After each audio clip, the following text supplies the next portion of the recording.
बच्चों, आज की क्लास में आप सभी का स्वागत है। आज हम कक्षा 9वीं विषय गणित अध्याय 2 बहुपद स्टार्ट कर रहे हैं। अध्याय 1 के सारे वीडियो पहले से हमारे चैनल पर पड़े हैं, आप उनको एक एक करके देख लीजिए। और काफ़ी समय से अभी क्योंकि क्वार्टरली एग्जाम चल रहे थे इसलिए वीडियोज नहीं बना पाया, लेकिन अब यहाँ से फिर शुरू करते हैं। अध्याय 2 बहुपद कक्षा 9 में। बच्चों, सबसे पहले हमारे पास आता है बहुपद क्या है। बहुपद क्या है? बहुपद क्या है? सबसे पहला प्रश्न आपको परीक्षा में आने वाला है, बहुपद क्या है। आपसे पूछते हैं कि निम्न में तो कौन सा बहुपद है, कौन सा बहुपद नहीं है। तो मैं बहुत संक्षेप में आप लोगों को बता रहा हूँ बच्चों, बहुत संक्षेप में, ठीक है। क्या होता है जब हम संख्याओं को अक्षरों से प्रतिशत करते हैं, जैसे मैं किसी संख्या को x मान लूं या y मान लूं या z मान लूं या कुछ भी, तो जब हम संख्याओं को अक्षरों से प्रतिशत करते हैं तो इन अक्षर संख्याओं को हम बीजांक कहते हैं। बीजांक, इन अक्षर संख्याओं को अपन क्या बोलते हैं बच्चों? बीजांक।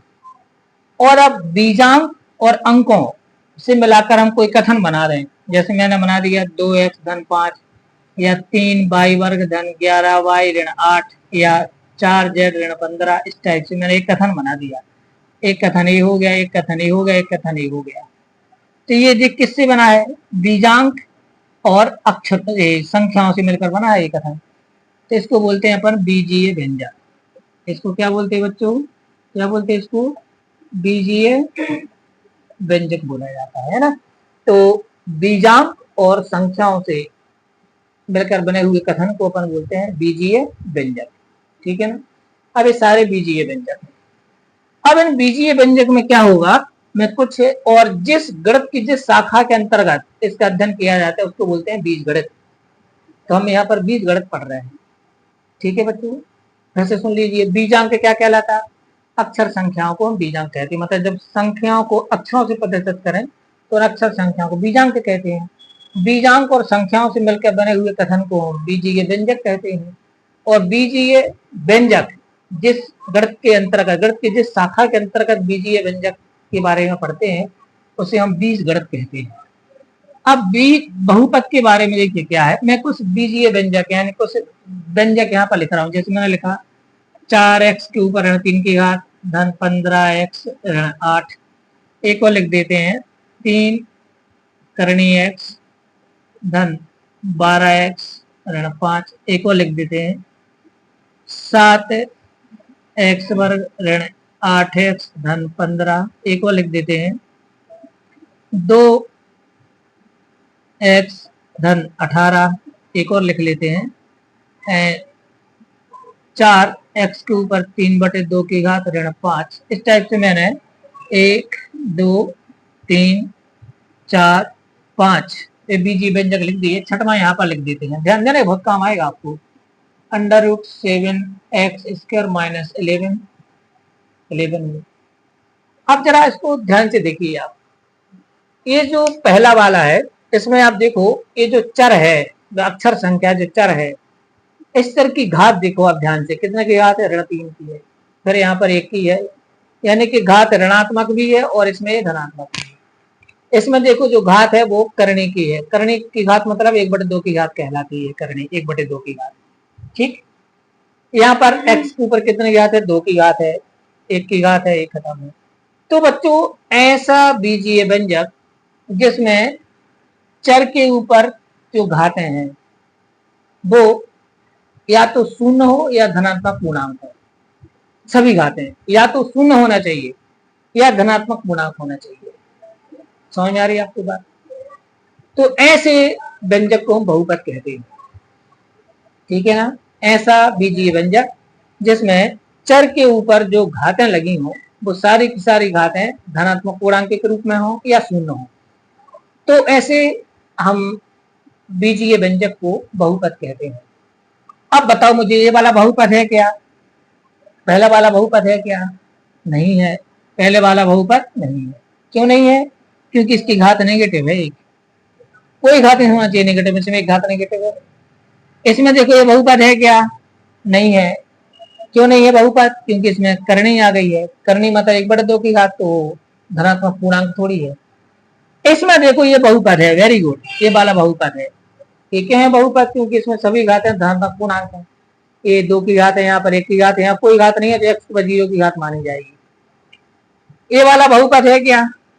है, क्योंकि इसमें सभी घातें धनात्मक पूर्णांक हैं। ये वाला बहुपद है क्या? नहीं है, क्योंकि इसकी घातें धनात्मक पूर्णांक नहीं है, इसमें भिन्नात्मक या परिमेय घात आ गई। आप इसको देखो, ये बहुपद है क्या? यस, ये बहुपद है, वेरी गुड। क्यों है? क्योंकि करनी तो 7 पर लगी है, तो हमें इससे मतलब नहीं है, ये वाली घात देखना है। ये ठीक है ना, ये 2 की है, तो ये बहुपद है। तो इस प्रकार से हमने जाना कि बहुपद है या बहुपद नहीं है। अब आप इसको पहचान जाएंगे किसी भी प्रश्न में। अब क्या होता है, किसी बहुपद की जो सबसे बड़ी घात होती है उसे हम बहुपद की घात कहते हैं, या उसकी अपन डिग्री कहते हैं। ये तो इसमें 3 बहुपद दिख रहा है आपको। तो इस बहुपद की उच्चतम घात कितनी है? 2, इसको बोलेंगे 2 घात का बहुपद है, यानी द्विघातीय बहुपद है। इसकी अधिकतम घात कितनी है? 1, तो ये 1 घातीय बहुपद है। इसकी अधिकतम घात कितनी है? 2, ये द्विघातीय बहुपद है। तो ये द्विघातीय बहुपद है, ये 1 घातीय बहुपद है, और ये भी द्विघातीय बहुपद। बच्चों, जो 1 घात का बहुपद होता है उसको हम रैखिक बहुपद भी कहते हैं, 1 घात वाले बहुपद को। तो इस बहुपद को हम रैखिक बहुपद भी कहेंगे, ये ध्यान रखना आप। अब आता है बहुपद में पदों की संख्या गिनना। तो ये जो बहुपद है आपका, इसमें देखो जरा, 1, 2 और ये 3, इसमें 3 पद हैं, तो हम कहेंगे त्रिपदीय बहुपद है। अब ये त्रिपदीय द्विघातीय बहुपद है। त्रिपदीय मतलब 3 पद है और 2 की घात है, तो इसको बोलेंगे त्रिपदीय द्विघातीय बहुपद। ये वाला, इसमें 1 और 1 2 पद है, तो इसे क्या बोलेंगे? रैखिक द्विपदीय बहुपद। रैखिक भी है और 2 पद है, तो रैखिक द्विपदीय बहुपद। ये इसका तो बात ही नहीं करना, बहुपद ही नहीं है। अब अपन इस पर आ जाते हैं। तो ये भी कौन सा है? ये है द्विपदीय और द्विघातीय बहुपद। माने 2 पद हैं, ये देखिए, और 2 की घात है, तो ये द्विपदीय द्विघातीय बहुपद है। तो आपने यहाँ पर क्या क्या सीख लिया? बहुपद क्या है, फिर आपने सीखा बहुपद की घात, फिर आपने सीखा बहुपद के पद के आधार पर नाम, एक पदीय, द्विपदीय, त्रिपदीय आदि आदि। अब आप सीख लीजिए गुणांक। गुणांक या कोफिशिएंट। बच्चों, आपसे क्या होता है, एक बहुपद देते हैं, उस बहुपद में आपसे पूछा जाता है कि इस पद का गुणांक क्या है, इस पद का गुणांक है आदि आदि। तो इसमें देखो, एक्स वर्ग के साथ 7 लिखा है, यहाँ पर कहेंगे एक्स वर्ग का गुणांक 7 है। 7 को कहेंगे एक्स वर्ग का गुणांक। इसी प्रकार यहाँ देखो, x के साथ -8 है, जैसे यहाँ पर x का गुणांक है -8, और जिसके साथ x वगैरह नहीं है तो इसको बोलते हैं अचर पद। तो यहाँ पर x वर्ग का गुणांक 7 है, x का गुणांक ऋण 8 है, अचर पद 15 है। इसमें देखो, x का गुणांक 2 है, अचर पद 18 है। इसमें x वर्ग का गुणांक करनी 7 है, अचर पद -11 है। तो आपने अचर पद और गुणांक बताना भी यहाँ पर सीख लिया। अब बच्चों, मैं आपको 2 बहुपदों के बारे में और बता दूं जो कि आपको बहुत ज्यादा जरूरी है। एक तो मैं बता दूं शून्य को, इसको भी बहुपद बोलते हैं, इसको बोलते हैं शून्य बहुपद। क्या बोलते हैं इसको? अकेला 0 लिख दें तो इसको हम शून्य बहुपद बोलते हैं। शून्य बहुपद है। कौन सा बहुपद है? शून्य बहुपद, 0 पॉलिनोमियल, शून्य बहुपद है। शून्य बहुपद की घात अगर आपसे कोई पूछे तो इसकी घात अपरिभाषित होती है, नॉन डिफाइन होती है। क्यों? क्योंकि हम शून्य को 0 इंटू एक्स भी लिख सकते हैं, 0 इंटू एक्स वर्ग भी लिख सकते हैं, 0 इंटू एक्स घन कुछ भी लिख सकते हैं आप। इसलिए इसकी जो घात है वो अपरिभाषित है, 1 भी हो सकती है, 2 भी, 3 भी, 4 भी, कुछ भी हो सकती है। कोई चीज अगर कुछ भी हो तो उसको बोलते हैं अपरिभाषित, नॉन डिफाइंड है। ठीक है ना? तो शून्य को अपन याद रखना, एक बहुपद बोलते हैं, शून्य बहुपद बोलते हैं। और आपको कोई पूछे शून्य बहुपद की घात, तो आपको बोल देना है अपरिभाषित। ठीक है? अब जैसे कोई संख्या है 5 या 7 या कुछ भी, तो ये भी बहुपद है, इसको बोलते हैं अचर बहुपद। क्या बोलते हैं इसको बच्चों? अचर बहुपद। तो इसकी घात मानी जाती है 0। क्यों? क्योंकि मैं 5 को लिख सकता हूँ 5 into x to the power 0, बात एक ही है, 5 ही लिखा है, क्योंकि एक्स के ऊपर 0 की घात का मान तो 1 होगा ना। क्यों भैया, होगा कि नहीं होगा? तो एक्स के ऊपर 0 की घात का मान 1 होगा।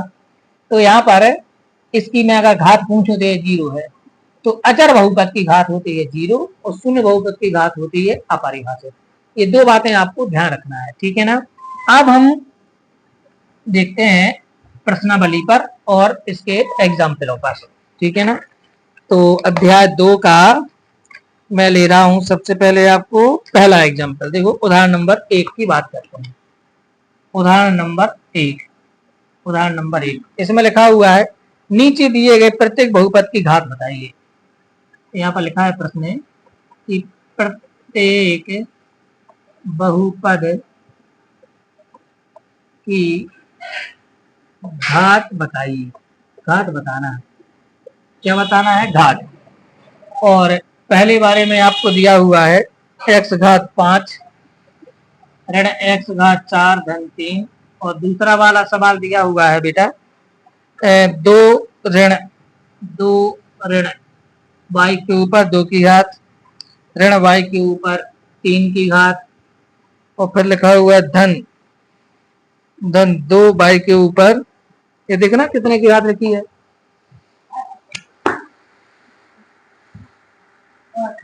8 की। धन लिखा हुआ है 2 y के ऊपर 8 की, ठीक है ना।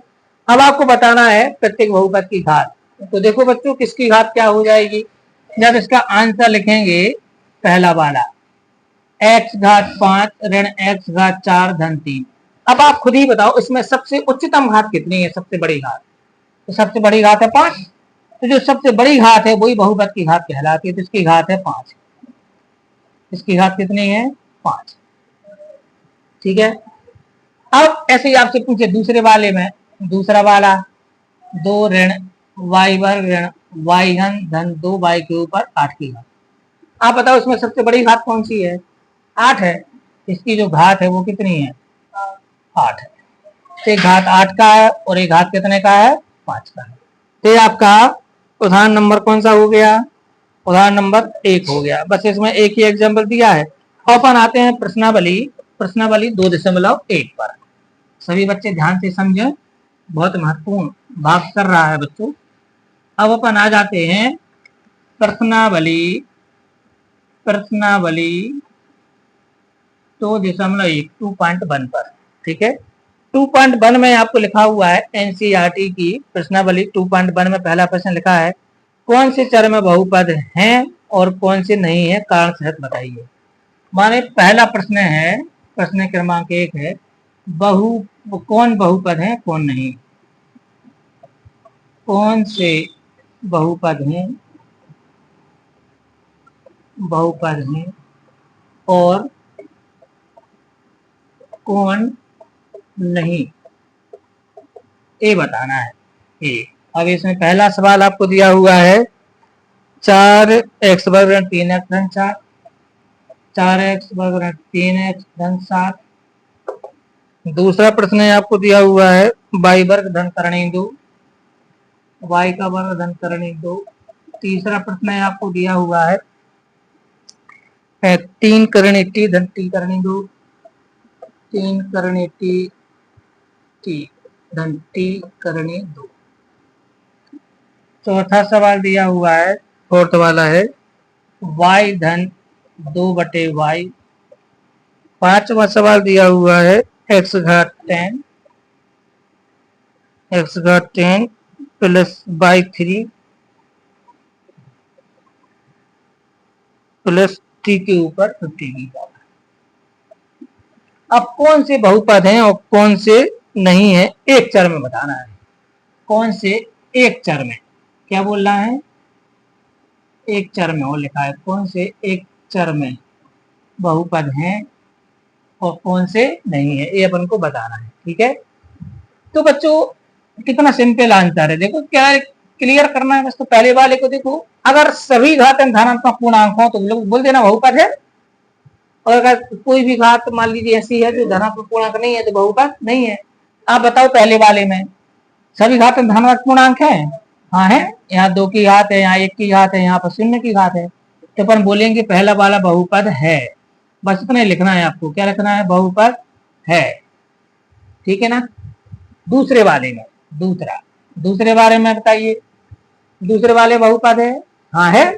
क्योंकि y के ऊपर 2 की घात है और एक ही चर है इसमें, तो इसमें भी लिख देना बहुपद है, बहुपद है, क्योंकि सभी घातें धनात्मक पूर्णांक है। तीसरे में देखो बहुपद है कि नहीं है, तो तीसरा वाला बहुपद नहीं है, बहुपद बहुपद नहीं है। अगर आपसे कोई पूछे क्यों नहीं है, कारण बताओ, तो कारण क्या लिखेंगे, कारण लिखेंगे कि जो चर t है इसके ऊपर जो घात है वो धनात्मक पूर्णांक नहीं है, इसकी जो घात है वो 1/2 की घात है।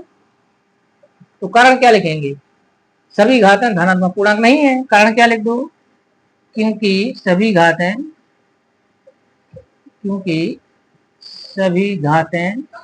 क्या नहीं है, धनात्मक पूर्णांक नहीं है। इसमें आ रहा है वीडियो, सभी घातें क्या नहीं है, धनात्मक पूर्णांक नहीं है। अच्छा, अब अपन चौथे वाले को बता देते हैं। चौथे वाले में आप ध्यान दो, y + 2/y लिखा है। अब ये सब देखने में लग रहा है कि सभी घातें धनात्मक पूर्णांक है, ऐसा लग रहा है ना, लेकिन नहीं है। क्यों, क्योंकि ये जो नीचे y है, इस y को हम ऊपर ले जाएंगे तो यह ऐसा बन जाएगा। देखो y धन 2/y, इसका मतलब हुआ y धन 2y के ऊपर ऋण की घात, इसका मतलब ये हुआ, हम पढ़ चुके घातांक के नियम में कि नीचे से ऊपर ले जाओ तो घात नेगेटिव हो जाती है। तो अब ये देखो घात नेगेटिव हो गई, नहीं हो गई, तो फिर ये बहुपद नहीं है। तो यहाँ पर क्या लिखेंगे, बहुपद नहीं है। और लास्ट वाले में ध्यान दो, उसने पूछा है एक चर में, लेकिन इसमें चर कितने आ गए, 3 आ गए, तो मन लिख देना नहीं है, एक चर में बहुपद नहीं है, ऐसा लिखना है इसका आंसर। यह है एक चर में बहुपद नहीं। इस प्रकार ये 2.1 प्रश्नावली का आपके सामने पहला प्रश्न पूरा हुआ। ठीक है, चलिए अब अपन आ जाते हैं इसके दूसरे प्रश्न पर, प्रश्न क्रमांक 2 पर। ठीक है, प्रश्न क्रमांक 2 को समझ लेते हैं भैया, 2 नंबर प्रश्न में क्या है, आइए समझते हैं। तो प्रश्न क्रमांक 2 में आपको लिखा हुआ है, प्रश्न क्रमांक 2, इसमें लिखा हुआ है x वर्ग का गुणांक लिखिए। लिखा है प्रत्येक में x वर्ग का गुणांक लिखिए, गुणांक बताना है, x वर्ग का गुणांक लिखिए। अब ये सवाल ले लेते हैं, सवाल लिया इसमें 2 धन x वर्ग धन x। दूसरा सवाल ले लेते हैं 2 ऋण x वर्ग धन x घन। तीसरा सवाल ले लेते हैं π/2 x वर्ग धन x, π/2 x वर्ग धन x। और लास्ट सवाल ले लेते हैं चौथा, इसमें लिखा हुआ है √2x - 1। अब इसको अपन सॉल्व करते हैं, ध्यान देना बच्चों। पहला आपसे उसने पूछा है किसका गुणांक पूछा है, किसका गुणांक पूछा है, x वर्ग का, कोफिशिएंट ऑफ x स्क्वायर। तो x स्क्वायर का गुणांक आप इसमें देखो, x वर्ग लिखा है, तो इसमें किस संख्या का गुणा है, किसी का गुणा नहीं है, तो कितना माना जाएगा, 1, कुछ नहीं तो 1 माना जाएगा। पहले वाले का आंसर आ गया +1, बस आप कितना लिख देना, +1 कितने लिख देना। पहले का आंसर क्या हो गया, +1, x वर्ग का गुणांक क्या है, +1 है। दूसरे का आंसर, दूसरे में आप देखो ये x वर्ग है, x वर्ग के साथ कुछ नहीं है तो यहाँ पर 1 माना जाएगा, कोई भी गुणा नहीं हो तो 1 तो माना ही जाता है, और ऊपर से यहाँ माइनस भी है, तो इसका गुणांक है वो -1। दूसरे वाले में x वर्ग का गुणांक है -1। तीसरे वाले में बताओ, तीसरे वाले में, हाँ, तो तीसरे वाले में x स्क्वायर का जो गुणांक है वो है π/2। और चौथे वाले में बताओ, तो बच्चों चौथे वाले को ध्यान दे, देखो अब इसमें x वर्ग है नहीं है, तो जिसमें x वर्ग नहीं हो तो आपसे पूछे x वर्ग का गुणांक क्या है, 0 है, क्योंकि मैं इसके साथ 0 × x वर्ग तो कभी भी लिख सकता हूँ ना, कोई फर्क थोड़ी पड़ेगा। तो x वर्ग का गुणांक इसमें क्या होगा, 0। तो जिसमें वो पद नहीं हो जिसका गुणांक पूछा है तो आपको उसका गुणांक 0 लिख देना। तो पहले का आंसर हो गया +1, दूसरे का हो गया -1, तीसरे को हो गया π/2, चौथे को हो गया 0। इस प्रकार बच्चों ये आपका कौन सा प्रश्न हो गया, कौन सा प्रश्न हो गया, दूसरा प्रश्न हो गया। ठीक है, अब प्रश्न क्रमांक 3 पर आ जाते हैं। प्रश्न क्रमांक 3 पर बहुत ध्यान से समझिए, और अब हमें स्पीड भी पकड़नी है पढ़ने में, क्योंकि हमारा काफी समय क्वार्टरली एग्जाम में निकल गया है और अब हमें कोर्स भी कवर करना है। इसमें लिखा है, तीसरे प्रश्न में लिखा है 35 घात के द्विघात का और 100 घात के एक पदीय का एक एक उदाहरण लिखिए। तो 35 घात का द्विपदीय, 35 घात का क्या चाहिए? द्विपद। और 100 घात का क्या चाहिए? 100 घात का चाहिए एक पदी। एक पदी बहुपद लिखना है आपको, एक पदी बहुपद लिखिए। अब वो क्वेश्चन मैं थोड़ा शॉर्ट में लिख देता हूँ, इसको सॉल्व कर लेते हैं सीधे। क्वेश्चन आप समझ ही गए। क्या लिखा है क्वेश्चन नंबर 3 में? क्वेश्चन नंबर 3 में लिखा हुआ है कि 35 घात का द्विपद और 100 घात का एक पदीय बहुपद लिखना है। तो कितना सिंपल सा है बच्चों, देखो। तो 35 घात का एक पदीय क्या होगा? 35 घात का द्विपद बहुपद, सच दैट इस प्रकार होगा। घात 35 कर दो, मैं तो लिख देता हूँ 2x घात 35 धन 18, कुछ भी लिख दो, कुछ भी, 2 घात 35 धन 18, या y घात 35 धन 15, या z घात 35 ऋण 16, कुछ भी लिख दो। भाई इसकी घात कितनी है? 35, पद देखो 2 है, तो आंसर हो गया। तो ये सबका आंसर अलग अलग हो सकता है। अब लिखिए हमें 100 घात का एक पदीय बहुपद, तो क्या हो जाएगा? नहीं यार, 5x घात 100 लिख दो, या 10x घात 100 लिख दो, या 15x घात 100 लिख दो, कुछ भी लिख दो। तो ये हमारे पास प्रश्न क्रमांक कौन सा हो गया? 3 हो गया, ठीक है ना। अब प्रश्न क्रमांक 3 के बाद अब आ जाते हैं प्रश्न क्रमांक 4 पर। प्रश्न क्रमांक 4 पर 2 प्रश्न और रह गए हैं और आपकी प्रश्नावली पूरी हो जाएगी, ठीक है ना। तो अब आ जाते हैं प्रश्न क्रमांक किस पर? प्रश्न क्रमांक 4 पर। प्रश्न क्रमांक 4 में आपको क्या लिखा हुआ है? प्रश्न क्रमांक 4 में लिखा हुआ है, निम्नलिखित बहुपदों में प्रत्येक बहुपद की घात लिखिए। ये कह रहा है प्रत्येक बहुपद की घात लिखिए। ये प्रश्न क्रमांक 4 है। अब प्रश्न क्रमांक 4 के पहले में है 5x³ plus 4x² plus 7x। दूसरे वाले प्रश्न में है 4 - y²। तीसरे वाले प्रश्न में है 5t -√7, और चौथे वाले प्रश्न में है 3। अब इसको मैं आंसर लिखता हूँ या मैं इसको सॉल्व कर देता हूँ, जरा ध्यान देना आप लोग, है ना। बिल्कुल सरल है। क्या बोल रहा है? निम्न में प्रत्येक बहुपद की घात लिखिए। कौन सी प्रश्नावली पढ़ रहे हैं हम? 2.1। कौन सी प्रश्नावली पढ़ रहे हैं हम? कौन सी बच्चों? प्रश्नावली 2.1, ठीक है ना। तो अब आपको पहले वाले प्रश्न का उत्तर, तो मैंने आपको अभी समझाया कि जो उच्चतम घात हो वही बहुपद की घात मानी जाएगी। तो यहाँ पर 3 की घात है, यहाँ पर 2 की घात है, यहाँ पर कुछ नहीं तो 1 की घात है, तो सबसे बड़ी घात कौन सी है? 3। तो इस बहुपद की घात हो जाएगी +3, माने 3 हो जाएगी। लो 3, पहले का आंसर हो गया 3। इस बहुपद की घात कितनी है? 3, ठीक है ना। ऐसे दूसरे वाले को ले लो। दूसरे वाले में देखो जरा, सबसे बड़ी घात 4 के साथ तो कोई चर है नहीं है, y के ऊपर 2 घात है, तो यहाँ पर एक घात हो जाएगी 2। दूसरे का आंसर हो गया 2, ठीक है ना। तीसरे का आंसर, तीसरे में यहाँ पर देखो 5t -√7, तो t है, t के ऊपर कोई घात नहीं है, तो कितने की मानी जाएगी? 1 की, तो इसकी हो जाएगी 1। इसका आंसर हो गया 1। अच्छा बना देते हैं। और एक चौथा वाला, अब इसका बताओ घात।